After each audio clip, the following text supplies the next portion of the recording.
عمومی طور پہ ہمارے ہاں جو محبت کی شادیاں کہی جاتی ہیں وہ زیادہ تر ناکام ہوتی ہیں اور طلاق تک نوبت پہنچتی ہے۔ اس کا سبب کیا کہ کچی عمر کے بچے اپنے جذبات سے فیصلہ کرتے ہیں اور ان کی نظر کے اندر صرف ایک دو چیز دیکھنے کی ہوتی ہے جس سے وہ فیصلہ کرتے ہیں، لیکن کہنہ مشق اور گرم سرد چشیدہ والدین اس بات کو جانتے ہیں کہ ہماری اولاد کی ترجیحات کیا ہیں اور جو ہے وہ ازدواجی زندگی کیسے خوبصورت گزرتی ہے، اس لیے وہ جو فیصلے کرتے ہیں وہ فیصلے جو ہے وہ بہت اچھے ہوتے ہیں۔ کبھی ایسا ہوتا ہے کہ اولادوں کو اللہ تعالیٰ فہم، فراست اور عقل و خرد کی فراوانیاں نصیب کر دیتا ہے اور والدین واقعتاً فہم اور سمجھ میں اس مقام پہ نہیں ہوتے، تو سعادت مند اولادیں اس وقت بھی اپنے والدین کو شامل کر دی اور ان کے فیصلے اچھے بھی ہوتے ہیں۔ لیکن عمومی طور پہ ہوتا ہے کہ چاہے وہ اسکول، کالج اور یونیورسٹی میں نہ بھی گئے ہوں والدین، لیکن ان کے تجربات عملاً جو ہیں وہ زیادہ ہوتے ہیں۔ اسی لیے فرمایا گیا سید عائشہ رضی اللہ تعالیٰ عنہ سے مروی روایت ہے، ایما امرأۃ نکحت بغیر اذن ولیھا فنکاحھا باطل فنکاحھا باطل فنکاحھا باطل، 3 مرتبہ فرمایا۔ جو خاتون اپنے ولی کی اجازت کے بغیر نکاح کرتی ہے اس کا نکاح باطل ہے، اس کا نکاح باطل ہے، اس کا نکاح باطل ہے۔ تو عمومی طور پہ وہ نکاح جو ہیں وہ ناکام ہو جاتے ہیں، اس لیے کہ وقتی جذبات سے وہ رشتے جڑتے ہیں اور وہ ایک خاص عمر تک وہ جذبات ہوتے ہیں، لیکن اس کے بعد وہ رشتے ٹوٹ جاتے ہیں۔ ماں باپ کو پوری ترجیحات اور پوری زندگی کے سارے نشیب و فراز کا علم ہوتا ہے اور وہ ساری چیزیں سوچ سمجھ کے کوئی چیز جو ہے وہ طے کرتے ہیں۔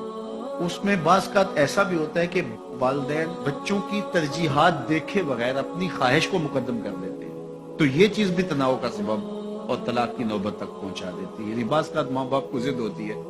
کہ میں اپنے رشتہ داروں میں ہی اپنے بچے کا نکاح کرنا ہے اور وہ بیٹی جو ہے اس کا مزاج نہیں جڑ رہا ہوتا، تو یہ خواہش اچھی ہے، لیکن اگر ان کی زندگی تلخ ہوگی تو اپنی خواہش کو اولاد کے لیے قربان کرنا ہوگا۔ بہرحال جو بھی ذرائع ہیں طلاق کے، جو بھی اسباب ہیں، محرکات ہیں، نتیجہ اگر طلاق تک پہنچ جائے، مرد کو پھر بھی اس کی مردانگی روک رہی ہوتی ہے اور عورت بلا جھجک جب وہ جذبات میں آتی ہے تو وہ طلاق مانگنے میں دیر نہیں کرتی، اور بہت ساری طلاق جو جذباتی ماحول میں ہوتی ہے اس میں قصور خاتون کا ہوتا ہے کہ وہ طلاق مانگتی ہے۔ تو عورت کو کبھی بھی طلاق نہیں مانگنی چاہیے، ہاں اگر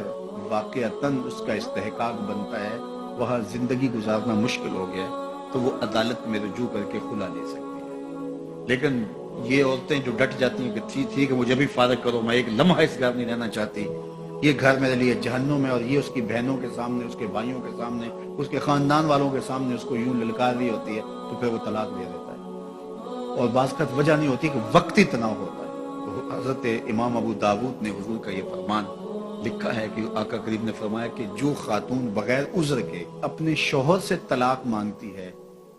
وہ جنت کی خوشبو بھی نہیں پائے گی، اور جنت کی خوشبو 500 سال کی مسافت سے آنا شروع ہو جائے گی۔ تو جو بغیر عذر کے اپنے شوہر سے طلاق مانگتی ہے، تو یہ بات ذہن میں رکھیے گا کہ عورت نہیں چاہتی کہ یہ اس کے وقتی جذبات ہوتے ہیں، وہ یہی چاہتی ہے کہ میں سرخ جوڑے میں اس گھر میں آئی ہوں تو سفید کفن میں واپس لوٹوں اس گھر۔ اور عورت کی آرزو ہوتی ہے کہ میرا شوہر جو ہے وہ مجھ کو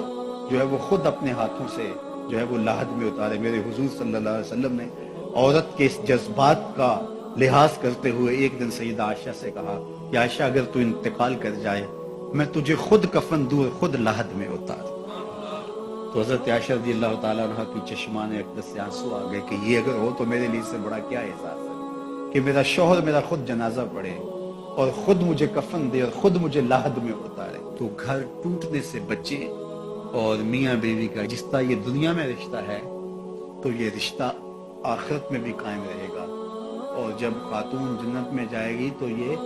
جو ہے وہ ان حوروں کی جو مرد کو جنت میں عطا کی جائیں گی، یہ ان کی سردار ہوگی، اور اس کا حسن و جمال ان سے فراواں ہوگا، اور اللہ تعالیٰ اس کو وہاں